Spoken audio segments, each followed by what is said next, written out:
por el rescate de la memoria de los oprimidos y de la cultura antiautoritaria. A 100 años del asalto a la FECH por una banda patriotera financiada por el Palacio de Gobierno. A 100 años del proceso de la IWW contra el anarquismo organizado. A 100 años del asesinato y tortura del poeta José Domingo Gómez Rojas. A 100 años, la memoria negra se mantiene intacta.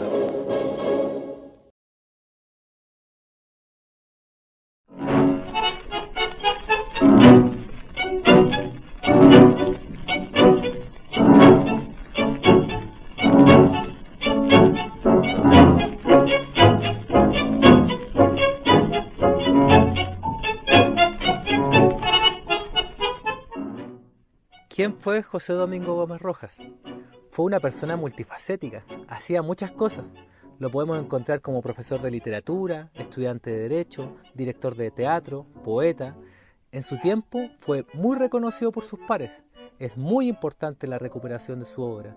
Se conocía popularmente porque cerraba los mítines de discursos políticos en las movilizaciones, como hoy en día, por ejemplo, cuando vamos a una marcha y se escucha una banda musical al finalizar la jornada.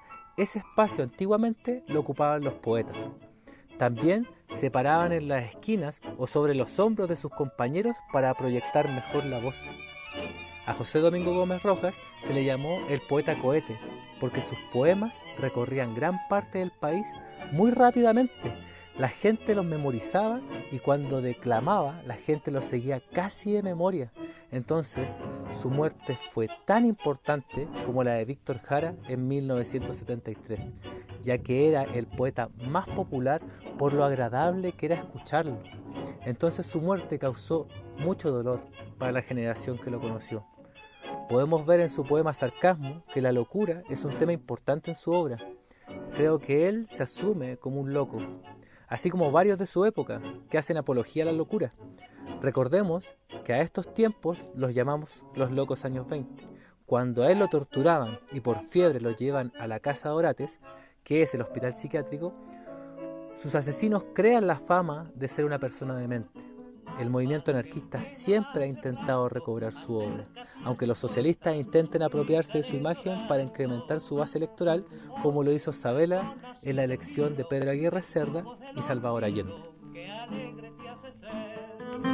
Me enseñaste a querer y he sabido, y haberlo aprendido, de amores me mata.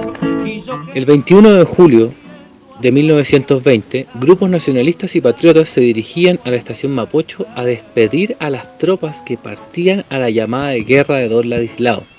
En cuanto terminan los festejos, las ligas patrióticas se dirigen a Ahumada con Moneda, lugar donde se encontraba la Federación de Estudiantes de Chile. En estos momentos se realizaba una asamblea de estudiantes de medicina, cuando las ligas se precipitaban a entrar en Trifulca a golpear a los estudiantes, entregando a la policía a los subversivos y agentes peruanos, como así los hacían llamar sus agresores. Luego sacaron sus libros a la calle para quemarlos públicamente, mientras otros se encargaban de saquear los artículos de valor de toda clase de excentricidades de la época, las cuales se las llevaban como recuerdos de aquella reacción. Incluso posaban para fotografías con la FECH destruida y los objetos robados en sus manos como trofeos de guerra. Luego le prenden fuego a todo el lugar, no dejando restos de la FECH.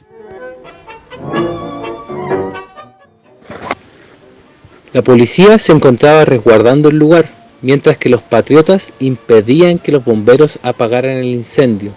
Varios revolucionarios son llevados a prisión, otros se refugian clandestinamente en zonas rurales del territorio nacional, habiendo algunos que no tuvieron más que autoexiliarse producto de la persecución y represión a la que estaban sujetos. Ajustar un poco lo que pasó con los estudiantes que defendieron la federación, que eran 5, que eran 7, que unos fueron apaleados y terminaron afuera en la calle. otros terminaron defendiéndose. Ahí estaba el hermano de Juan Gandulfo, Pedro Gandulfo, quien era un anarco individualista, por cierto. A él le gustaba mucho Stirner. Y el loco andaba con una pistola. Entonces cuando se atacaron, o sea, se metieron los de la weá fascista, los de las ligas patrióticas, ¿no es cierto?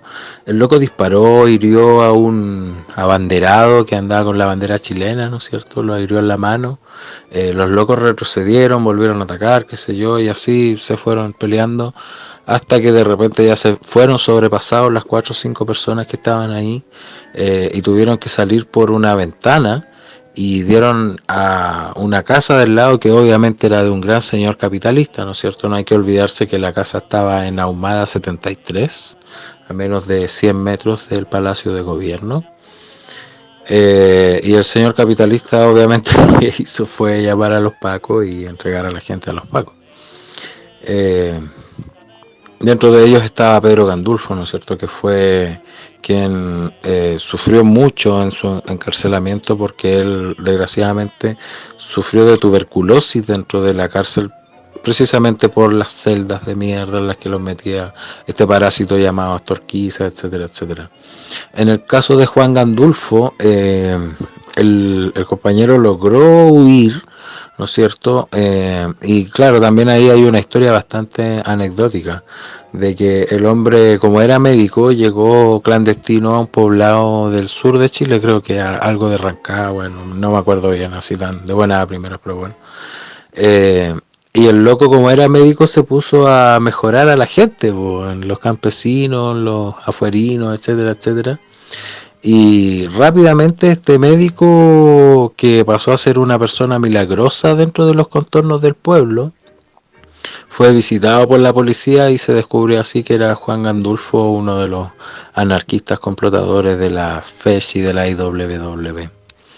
Son datos bastante importantes de apreciar.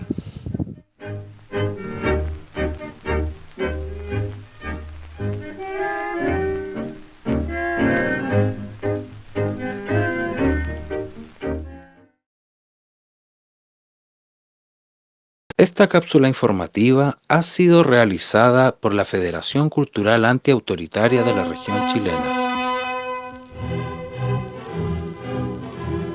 Por el rescate de la memoria de los oprimidos y de la cultura antiautoritaria. A 100 años del asalto a la FECH por una banda patriotera financiada por el Palacio de Gobierno. A 100 años del proceso de la IWW contra el anarquismo organizado. A 100 años del asesinato y tortura del poeta José Domingo Gómez Rojas. A 100 años, la memoria negra se mantiene intacta.